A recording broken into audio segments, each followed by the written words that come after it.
Picture this. You're feeling down, stressed, and just not yourself. You've tried everything, meditation apps, self-help books, even considered therapy. But what if the solution was right under your nose this whole time? In this video, we're going to uncover 3 surprising pillars of mental health that you might be neglecting. These aren't some fancy nutriments or expensive gadgets. They're simple, everyday things that have a massive impact on how you feel. And who am I to reveal these depression and anxiety repelling secrets? My name is Dr. Sulman Aziz Mirza, triple board certified in adult psychiatry, child and adolescent psychiatry, and addiction medicine. And number 2 on this list is the thing that I need to work on the most.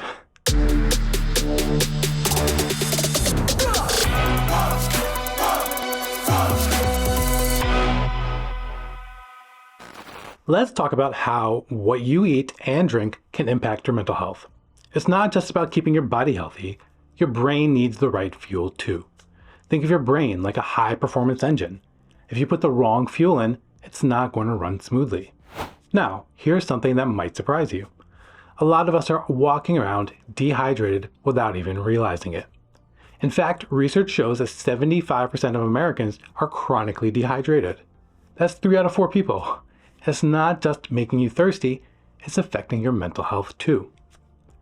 Even a small drop in hydration can have a big impact.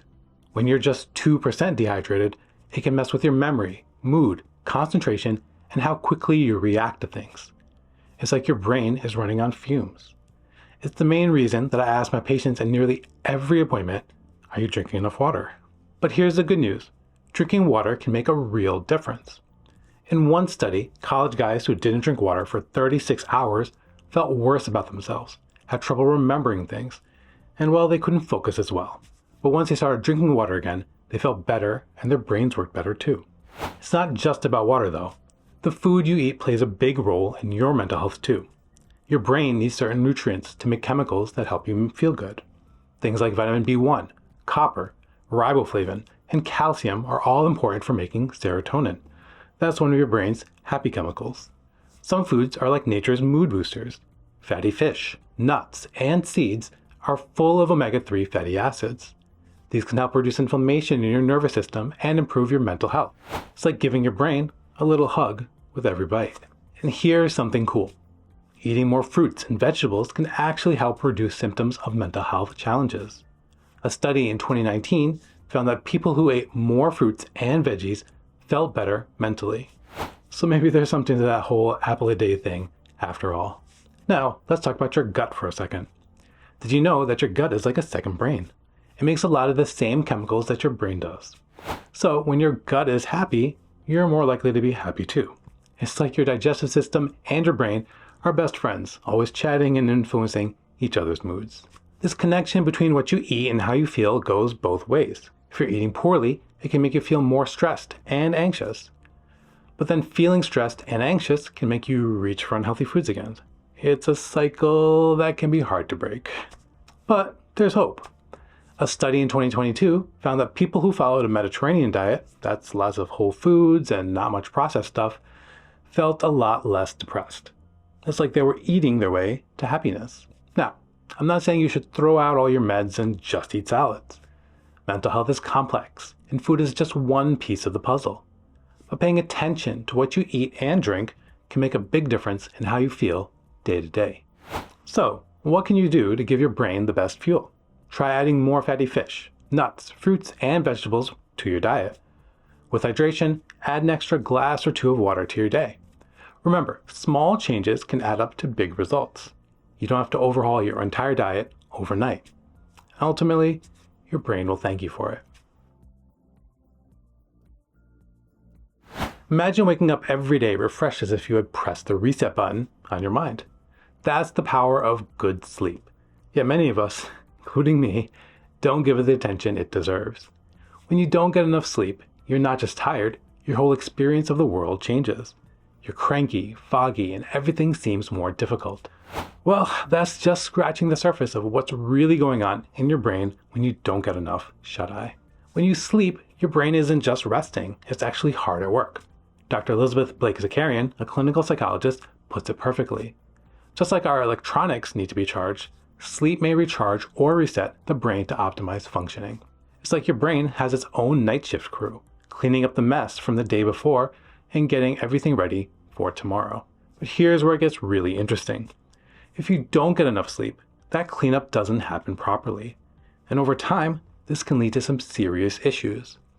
Research shows that poor sleep can actually increase negative emotional responses to stress and decrease positive emotions. In other words, lack of sleep doesn't just make you tired, it can actually change how you experience the world around you. A big study looked at over 50 years of research and found that all types of sleep loss resulted in poor emotional well-being. That means whether you're pulling an all-nighter or just consistently getting less sleep than you need, your mental health is taking a hit. So how much sleep do we actually need? The American Academy of Sleep Medicine says adults should aim for at least 7 hours on a regular basis. Most adults need between 7 to 9 hours, while teens typically require 8 to 10 hours. This isn't just about feeling refreshed, it's crucial for maintaining both your physical and your mental health. Speaking of which, when you don't get enough sleep, it's not just your mood that suffers. Studies show that sleep deprivation can lead to cognitive impairments, making it harder to cope with stress and affecting your attention, learning, and memory. It's like trying to navigate through life with a foggy windshield. Everything becomes more difficult and potentially more stressful. Now, you might be thinking, I'll just catch up on sleep on the weekends, or I'll take a sleeping pill to help me out. But it's not that simple. First off, you can't really catch up on lost sleep. And as for sleep aids, they're not always the answer. Take melatonin, for example. Studies show that only 5 to 10% of people might feel sleepy after taking it, and almost a quarter report feeling drowsy or foggy the next day. So, relying on sleep aids isn't a straightforward solution for improving your sleep quality. The impact of poor sleep goes beyond just your mental health too. Chronic sleep deprivation is linked to higher risk of developing various health issues, including obesity, diabetes, and cardiovascular diseases. People who regularly sleep less than 7 hours a night are more likely to develop these conditions compared to those who get enough sleep. For more on this topic, check out my discussion with Dr. Ashtad Dalal, one of my old med school buddies who is now a sleep medicine doctor, via the card above. But perhaps most importantly for our discussion on mental health, the psychological effects of sleep deprivation can be severe. It can lead to increased irritability and mood swings, and for those with existing mental health disorders, it can even increase the risk of suicidal thoughts, or triggering an episode of mania or psychosis. This underscores just how critical addressing sleep issues is when it comes to mental health treatment. Ever felt that pang of loneliness even in a crowded room? It's a feeling many of us know all too well. Let's explore how human connection impacts our mental well-being in ways that might surprise you. Humans are social creatures, and our brains are wired for connection. When we lack meaningful social interaction, our mental health can suffer. The U.S. Surgeon General highlighted this issue, noting that about half of U.S. adults reported feeling lonely even before the COVID-19 pandemic. The consequences of social isolation go beyond just feeling down. Here's something that might shock you. Feeling lonely can increase your risk of heart disease by 29%. For older adults, it can raise the chance of developing dementia by a whopping 50%. These numbers show just how important social connections are for our overall health and well-being. But it's not all doom and gloom. Positive social interactions can boost your mood and reduce stress. When you spend time with people you care about, your brain releases endorphins, acting as a natural mood lifter. These brain chemicals can help alleviate some symptoms of depression and anxiety. Now, you might be thinking, I have hundreds, thousands, hundreds of thousands of friends on social media. Doesn't that count? Well, not exactly. While social media can help us stay in touch, it often leads to lower quality interactions compared to face-to-face meetings. Surprisingly, too much time on social platforms can actually make you feel more lonely and isolated, not less. It's a bit of a paradox. We're more connected than ever before through technology, but many of us feel more alone. Having a few deep, meaningful relationships is more beneficial for your mental health than a long list of casual acquaintances.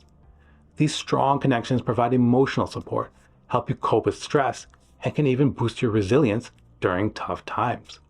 I often say to my patients, it's better to have a pool of friends that is a few feet across, but deeper, than a pool of friends that is as wide as the ocean, but only an inch or two deep. The impact of social connections on mental health is so significant that the U.S. Surgeon General in 2023 called for a national strategy to combat loneliness.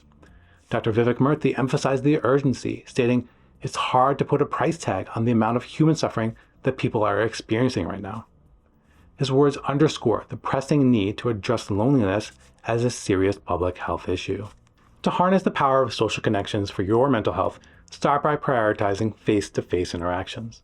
Put down your phone and meet a friend for coffee, and then leave the phone face down on the table. Join a local club or volunteer group to meet people with similar interests. Even small social interactions, like chatting with a neighbor or calling a family member, can make a difference. Remember, it's not about being the life of the party or having a packed social calendar. It's about cultivating meaningful connections that provide support, understanding, and genuine human interaction. These relationships act as a buffer against stress and can significantly improve your overall mental well-being. We've explored 3 crucial factors for better mental health: nutrition and hydration, sleep, and social connections. These everyday choices significantly impact your well-being and stress management. When feeling down, check in with yourself by asking the same questions I ask my patients every day. Are you eating well, sleeping enough, and staying connected with friends? Simple actions like drinking water, maintaining a sleep routine, and socializing can boost your mood. Thanks for watching, and I hope you learned a little something from this video. If you did, make sure to hit that like button, subscribe to the channel for more strategies for success, and share with your family and friends. Comment below with your own top 3 mental health tips. I know when I asked on Twitter or X, whatever it is, I got a whole bunch of great responses. Oh, and if you want to learn about the one really tough cut that I made for this list, exercise, make sure to watch the video highlighted below, where I discuss the claim that exercise is 1.5 times better than antidepressants. Until next time, be safe and be well.